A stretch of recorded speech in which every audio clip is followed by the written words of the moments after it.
Elon Musk wants the EU to be abolished. Brussels has fined him €120 million for his company X, also known as Twitter, because it breached some social media transparency and accountability rules.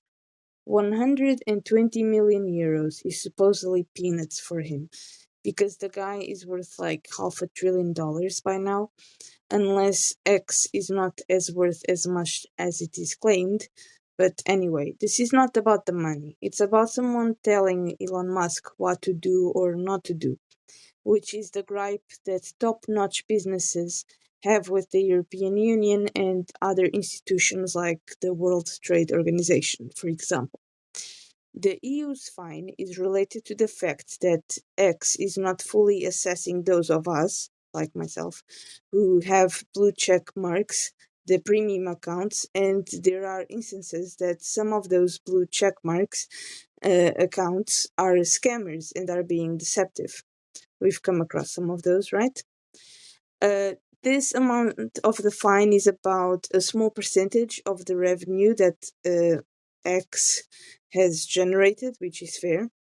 Elon Musk is now, in response, taunting these arguments that the EU is not democratic, despite the fact that we have the second largest democratic exercise in the world behind India.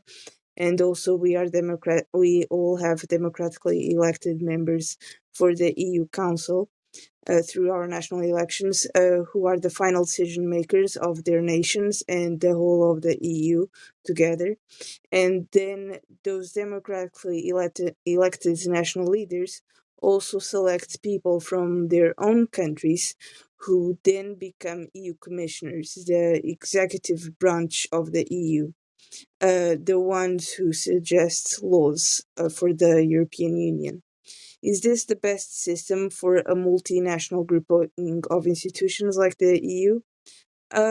I don't think so. Absolutely not. It's bloody chaotic to keep up with, but it's what national leaders, not the EU, national leaders, democratically elected national leaders came up with.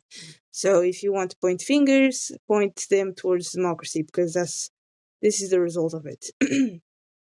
Viktor Orban, the Prime Minister of Hungary, often brings up corruption, and in recent days he's been doing so because a respectable politician in Brussels has allegedly served him a corruption scandal on a silver platter. And not to defend anyone involved in corruption, however, what Brussels has been trying to do is investing some resources in anti-fraud and anti-corruption, which has been slowly getting better at holding people accountable for doing those things. Slowly, emphasis on the word slowly. When someone is being caught being bad and is being put in the naughty corner, in politics, that's actually a good thing. It means that discipline works. In certain member states within the EU, when someone is caught doing something bad, and there is some noise about it, but they are not being put in the naughty corner. Sometimes they are even rewarded.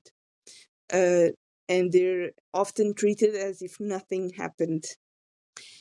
Politics is arguably the most corrupt industry in the world. I don't know all the industries, but I know that politics is top 5 on corruption. When you get a group of people interested in power and influence on top of others, you will come across unsavory characters, because power and influence together breed greed, something that Elon Musk and Viktor Orban are too familiar with. Just check their stories. Two pots calling the kettle the EU. Like, two pots calling the kettle black. And also the EU has been accused by Musk and his minions of being anti-speech. Elon Musk himself has banished words on X such as cis and cisgender for being heterophobic. And when certain people go do the worst and call me a KIKE for supporting certain liberal institutions that's somehow considered allowed. They're not automatically kicked out. But anyway, free speech absolutism for some, I guess. In case you don't know, this is my rabbi, the little guy.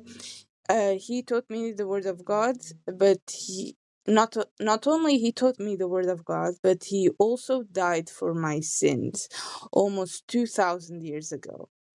It's been made clear that the MAGA Republicans are pro-Russian and subsequently anti-EU because, like, both sides hate each other, right?